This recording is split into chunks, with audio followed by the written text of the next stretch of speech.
appears I have found more meanings for wolf's head. First, let me show you the book.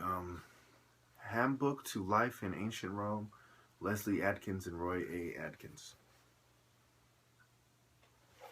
Now, it appears one of Mars' sacred animals is the wolf.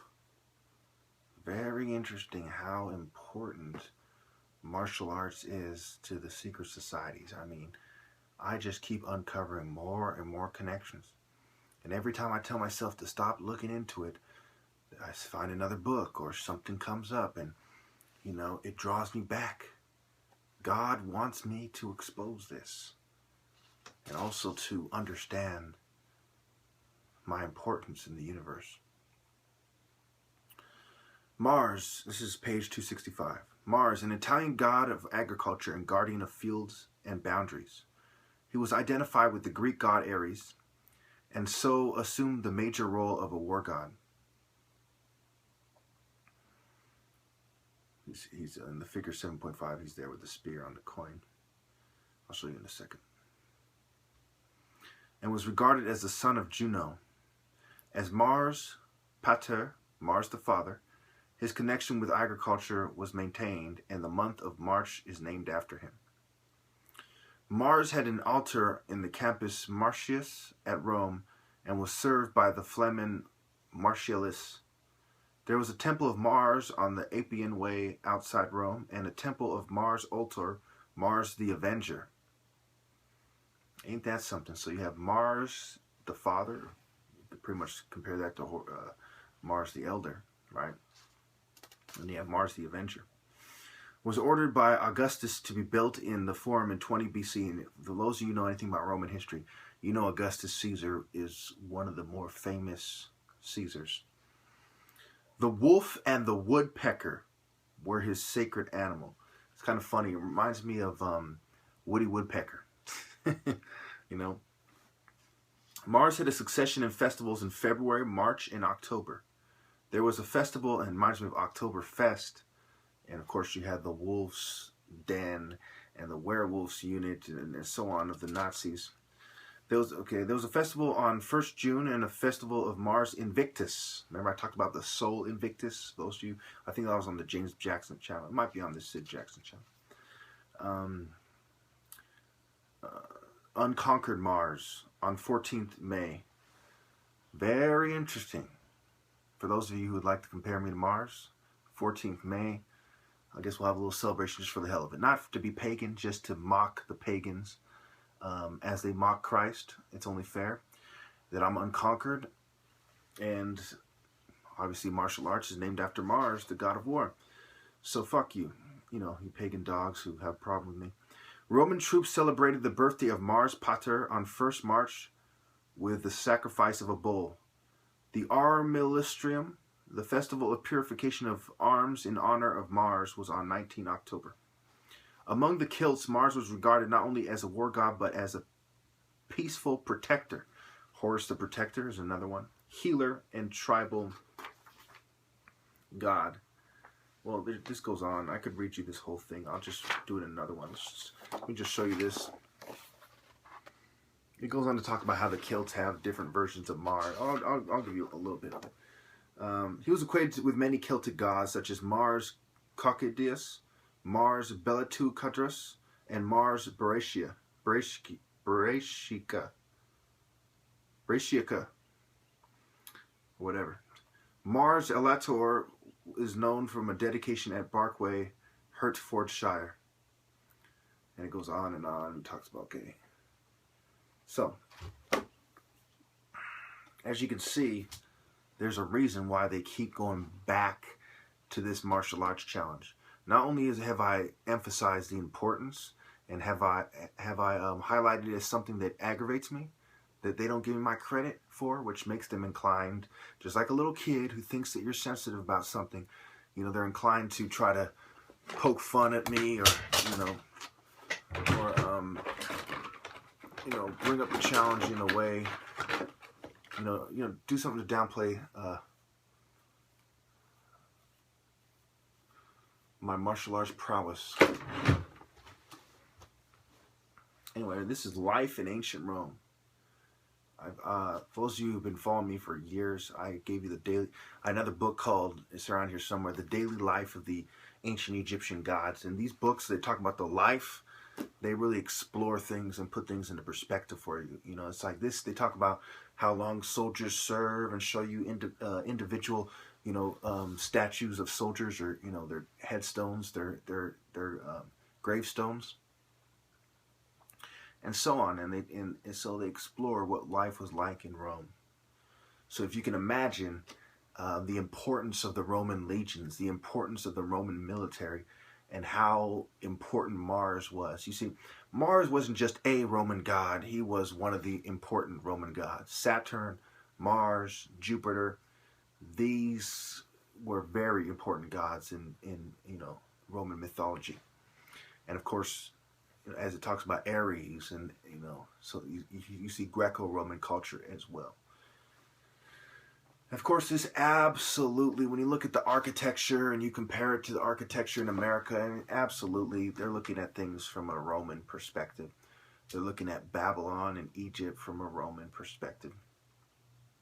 And Rome kept a whole lot of records. The Greeks and the Romans are credited with a lot of, historians and things of this nature. So, I just thought I'd share that with you real fast. And so when we look at the wolf's head, right, obviously it's a sign of death, and obviously that connects it definitively to the era, the foreign period in Egypt when Rome was occupying Egypt. Okay, that is the most likely reference to, the symbol is referring to. Okay, and of course, in war, people die. So when you couple everything together, the scrolling key, and all these societies go hand in hand. Skull and Bones, Wolf's Head, and Berzelius Society. It is very apparent what is going on here. Okay. And keep in mind also that just for the same reason they compare Mars with Ares is the same reason they would find the commonalities with the wolf and the jackal. So there's no way around it, These people are hypocrites. And I'm very glad that I can give you my story and show you how my story by itself proves them to be great hypocrites. Because even in their own culture, can you imagine the honor I would have received? The honors, for the same, just like with the fighting for honor, with the admiration of potential wives and economic advancement. Can you imagine that, what I would have if I was, living in Rome? In ancient Rome, especially? Can you imagine?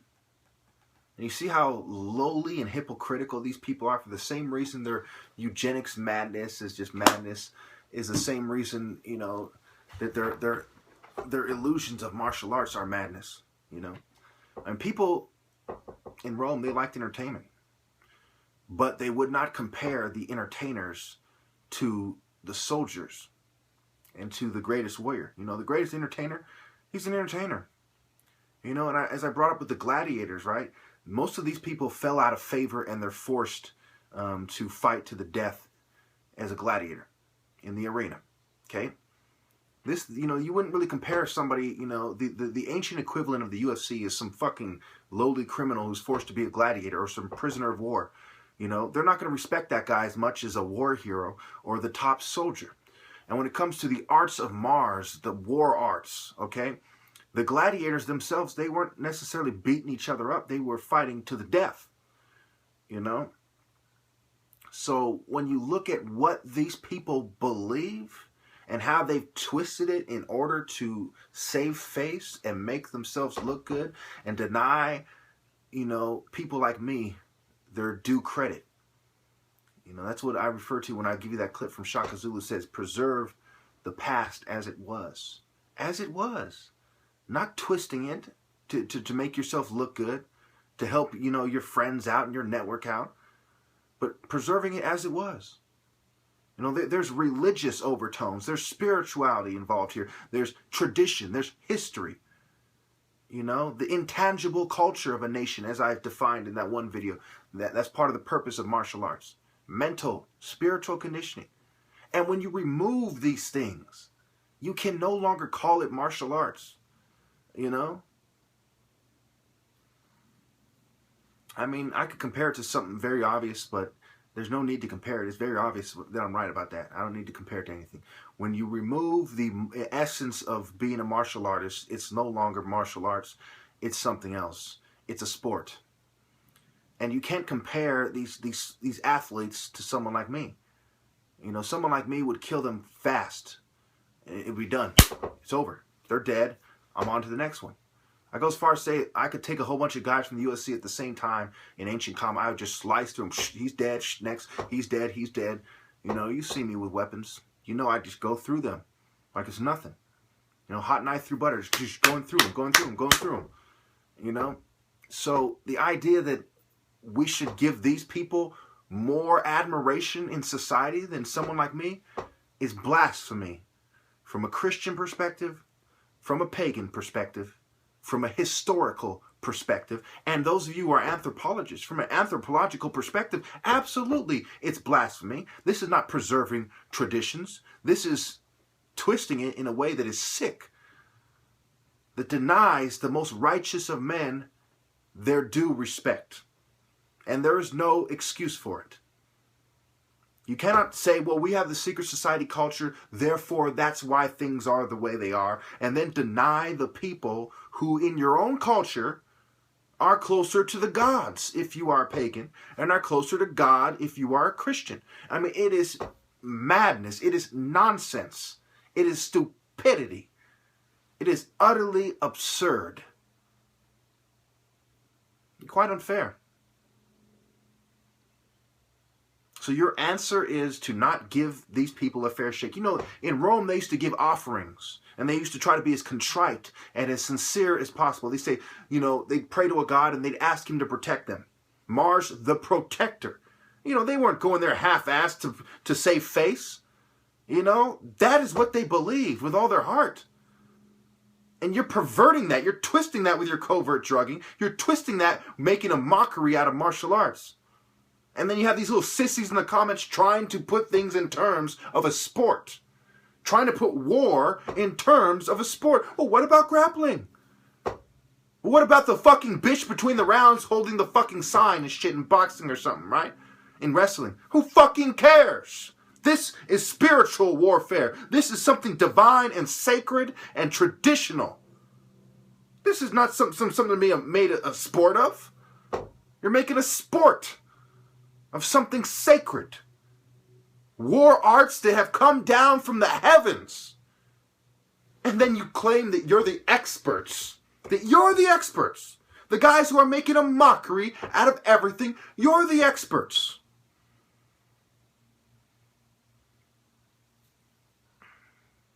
It's a fucking disgrace. It is a fucking disgrace.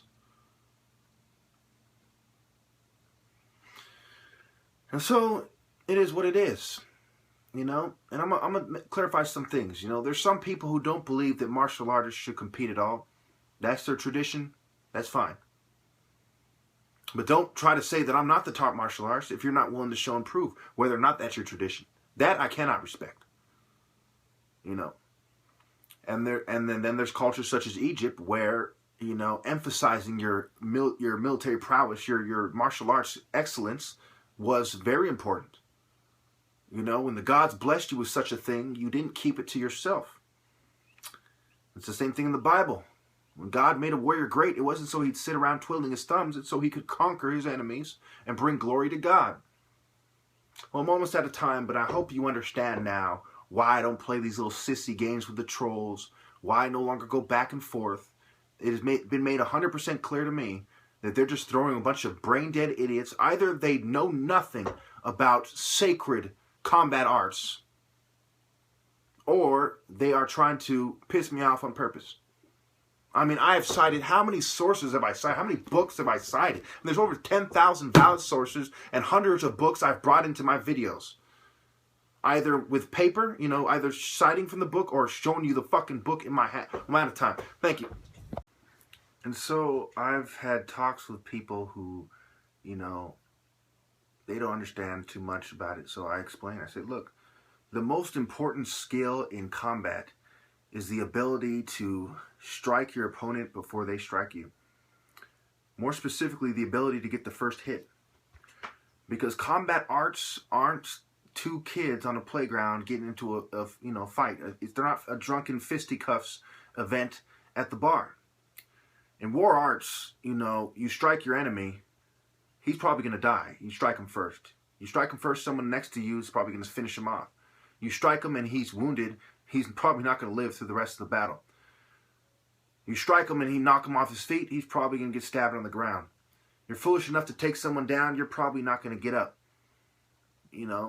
There's fast blows flying, axes and swords and knives and lances and spears and maces and chains and on, and war hammers and all kinds of things, arrows flying through the fucking air.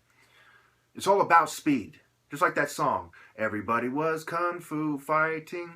Their blows were fast as lightning. Their hits were fast as lightning. And it was a little bit frightening, and they had expert timing. Because these are the things that anybody who does the research knows that they were first and foremost, you had to cultivate those things. And I'm going to get into why my challenge is fair in a second.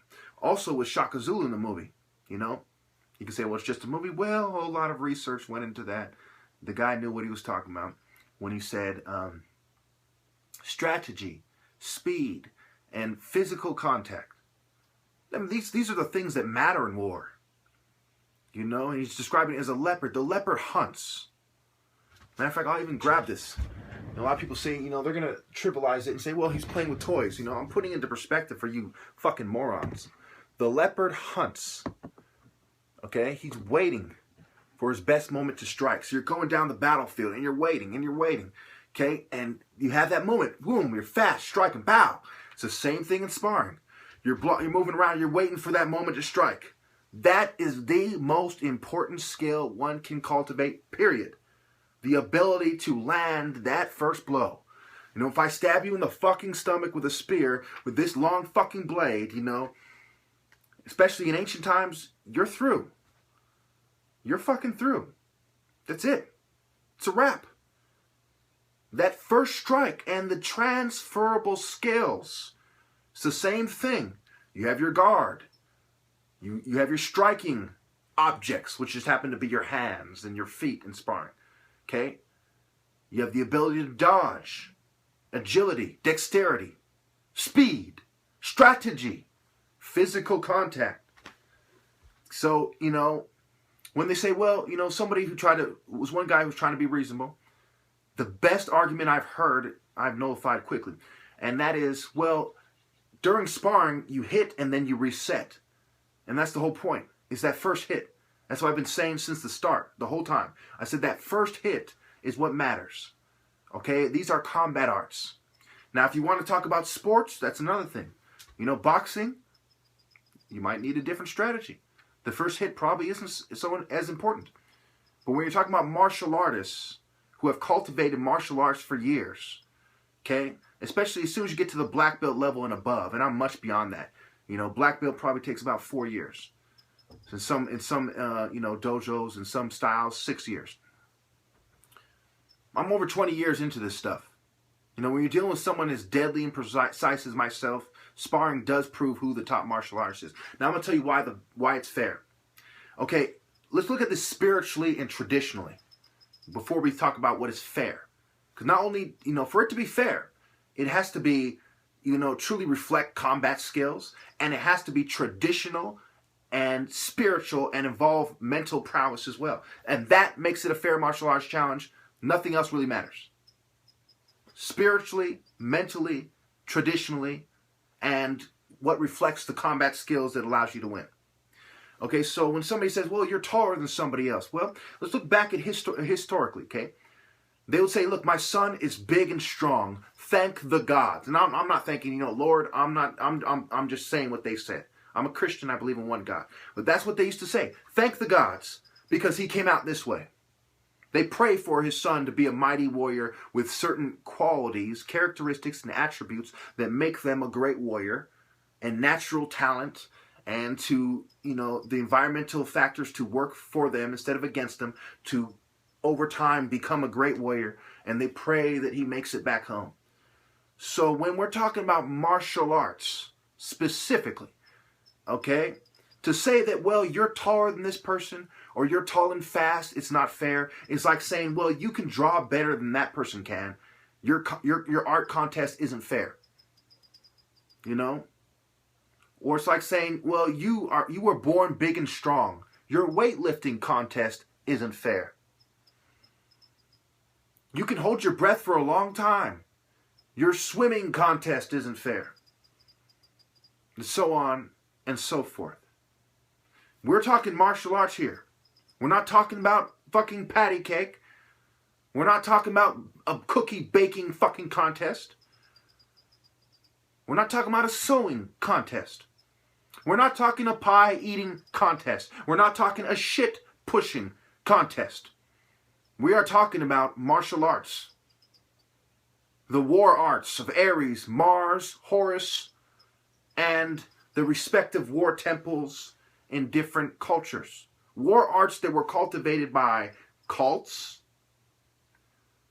monks, professional soldiers associated with cults, and other religious combat artists. That's what we're talking about here. So yes, it is fair. And I'll finish this by saying, look, you have to learn to work with your body type. It's harder for a taller person, for example, to be fast and to have a short, they're a bigger target. Okay? And typically taller people are clumsy. Just look at fucking Yao Ming and, even the guy that Bruce Lee fought in the, in the movie, this tall black guy, I forgot his name, but, he was a basketball player. There's a level of him being clumsy, okay? The shorter people, typically, it takes them less time to cultivate certain skills than a taller person. And I've gone over this time and time again. For the same reason, it's easier to hold out a fucking pin than it is to hold a fucking lance, okay? It's the same reason. It's easier to balance that pin. It's easier to balance that pencil than it is to balance a fucking sword holding it the same way, okay? It's easier to be precise and to maneuver it. That tall person has these certain problems. Martial arts were made for the shorter person, And the fact of the matter is, the tall and skinny guy historically was the superior warrior. I know a lot of you do not want to hear this. And I've gone over this many times as well. When you look at Africans' history, right? Why did Africans come out? Even let's put religion to a side for a second. Let's talk about natural selection. Why did Africans come out tall and skinny? Or middle height and skinny? Why were they skinny? It's true they didn't have that much food to eat, but there was another aspect of it. They were athletic, and you really couldn't tell by looking at them. They could walk for fucking 40 miles in one day, no problem. Go on long distance journeys. They could run fast. They could maneuver fast. They were taking on dangerous animals, taking on each other, and natural selection, did what it did. And at the end of the day, the warriors that were able to live, while the ones, turned out to be like me. That's why I have these genetics in the first place, because they're the genetics of warriors. Warriors from West Africa, one of the most violent places in the ancient world to live. We're some of the most athletic people in the world, and we know that. Why? Because when the African Americans came here, mostly from West Africa, I might add, they became some of the best athletes in football and boxing and even ultimate fighting and so on and so forth. Okay? And basketball, and because there was a certain natural component and there were certain environmental factors at play as well. A lot of similar factors existed in West Africa. Okay, so is it fair? Absolutely, it is fair, because that is what martial arts are about in the first place. Going back to the name, martial arts, the arts of Mars. Okay, in Roman mythology, Mars, blessed certain people, and they were meant to be great warriors. It was this kind of, it was fated, as they say. The gods have fated this to happen. You know, we lost because the gods weren't on our side, or they decided for this reason, that reason, and the other thing. All this stuff happens. The gods are in control from the Roman perspective. So when you look at it historically, traditionally, spiritually, scientifically, absolutely, my contest is fair. It does show who would win. It does show who has the better set of skills to survive in martial combat as it was meant to, martial arts combat as it was meant to be. And it does, you know, incorporate the spiritual and traditional and historical ideas that were associated with the pagan temples of the time, including, you know, Mars. And remember, the pagans had a certain level of scientific interest. Okay, so we look at the Library of Alexandria in Egypt, right? The pagans supposedly built it, and it was part of their culture, their belief system, their cultural values. So when you look at everything, yes, it's fair. Okay, you know, don't confuse me with the UFC. That's part of why I kept being so harsh on these people. I'm like, look, maybe if I put it like this, they're a bunch of bitches that wrestle in thongs. It might as well be mud wrestling. It might as well be the WWF. It went over people's head. They still didn't get what I'm getting at. I'm like, look, this is not a sport. They still didn't get it. I made fucking like dozens of videos like they still did not get it. Now, are they stupid? Or are they hiding behind white social norms playing stupid? Granted, every once in a while, there's a random person that stumbles on my videos who doesn't know what's going on, who hasn't seen the other videos. Granted. But we know that 99% of these motherfuckers are trolls who are either stupid and think that I am pretending to be something and I'm not. And how stupid would you have to be, right? Or they're playing stupid, trying to feed into mainstream misconceptions and twisted pagan social norms.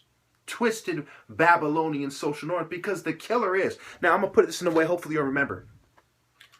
Even from their own fucking perspective, I'm Heru, the top martial artist, inspired by God or the gods, depending on what type of secret society bitch they are. And they're a bunch of bitches that are covertly drugging me. They could not beat me, even though they were covertly drugging me, because I have been blessed by God to be the top martial artist. And I'd go as far as to say that God does not mind me talking shit about it to set the fucking record straight. You magic card bitches. You Brazilius bitches. You big bad wolf, no, little ninny wolf's head bitches. Punk ass motherfuckers. You scrolling key ninnies. Stop drugging us, you fucking pussies. You fucking cowards. You little sissy ass skull and bones George Bush motherfuckers. Stop your little yuppie ninny fucking shit right now. I'm closer to God according to your own fucking secret society philosophies. So respect that and stop doing what you're doing, you fucking godless, heathen, hypocrite bitches.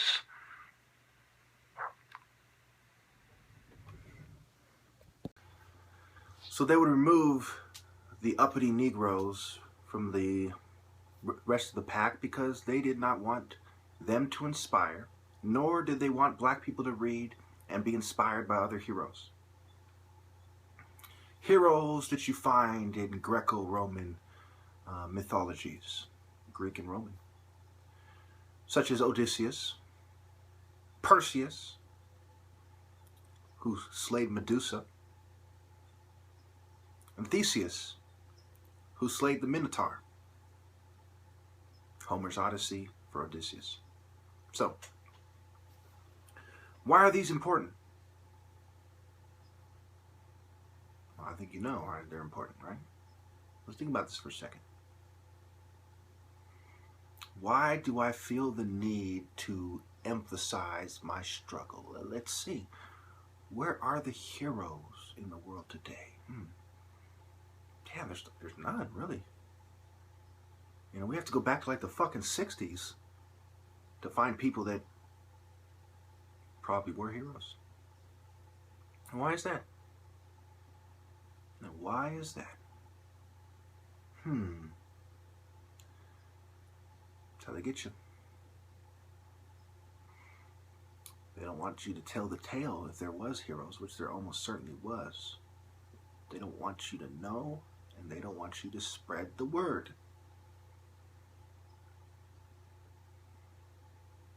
It's very weird being a hero that's not appreciated. When you grow up watching these movies about heroes and how, the crowd, oh, there's Superman, and, right?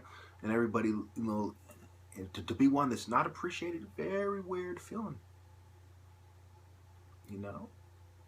It's almost trained into us that if we're not appreciated, that perhaps we should just stop and not be a hero anymore. Oh, they don't appreciate me, It's a weird feeling.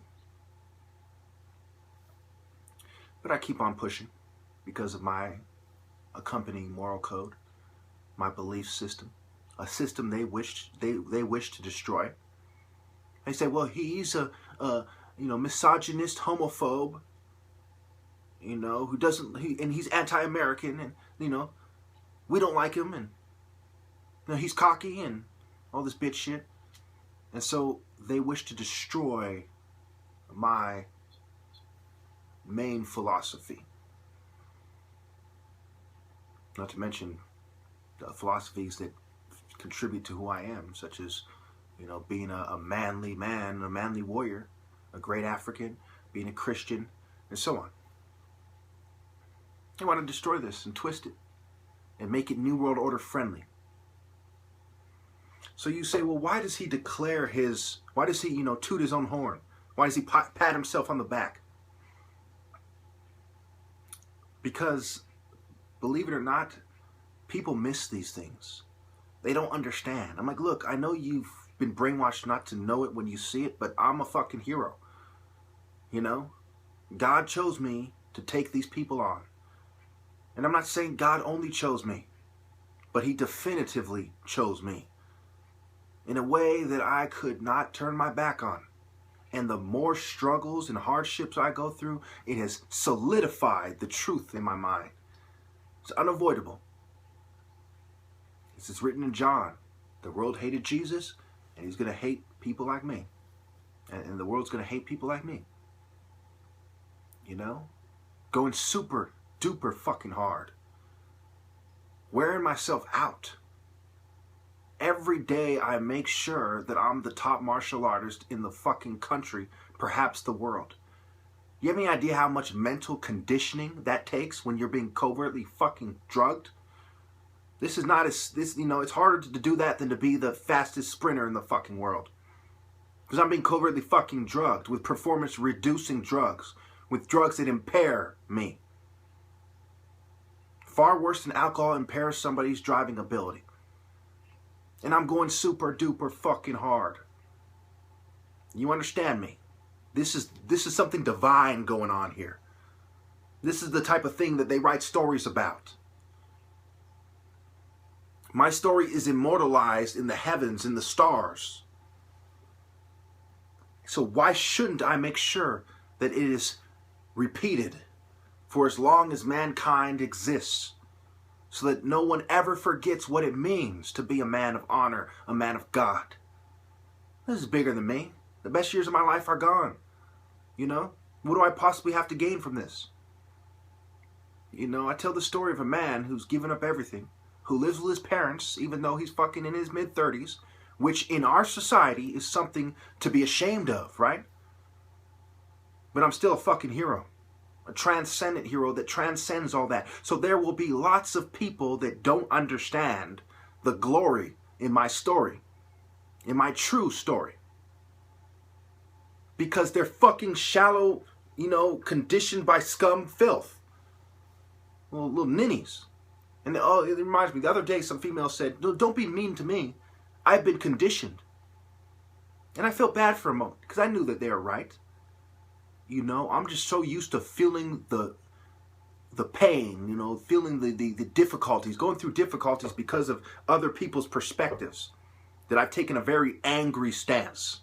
Gays gang stalking me, feminists convincing women not to date people like me.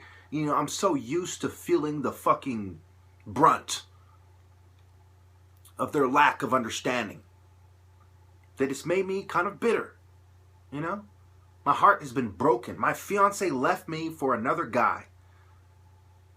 Okay, she came back without saying bye. She came back, promised never to do it again, left again. My ex-fiance, rather. She came back again, same thing. I took her back. She left again. My son, my whole life, heartbreak, misery, suffering, because of what society tries to convince me to do, and because of how other people see it.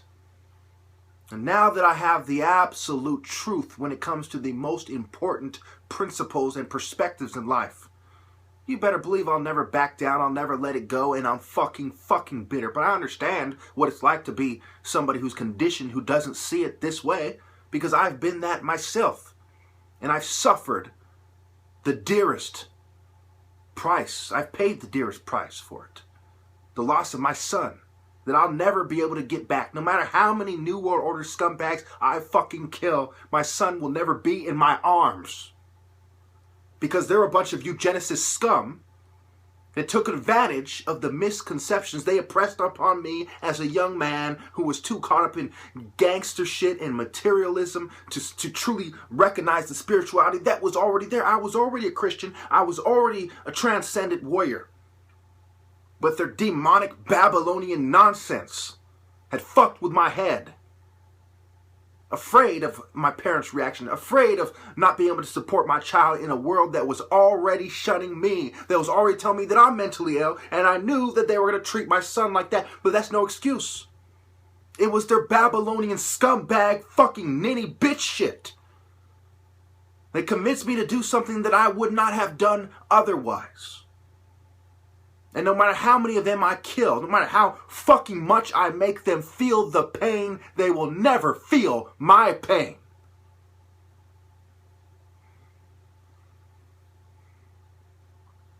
This is fucking war. This is not the arts to entertain anybody. This is fucking the Avengers war arts.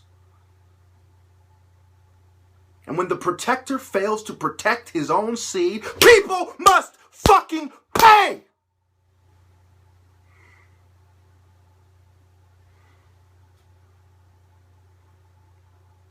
If I have to go to hell and drag them out and kill them again, they will pay.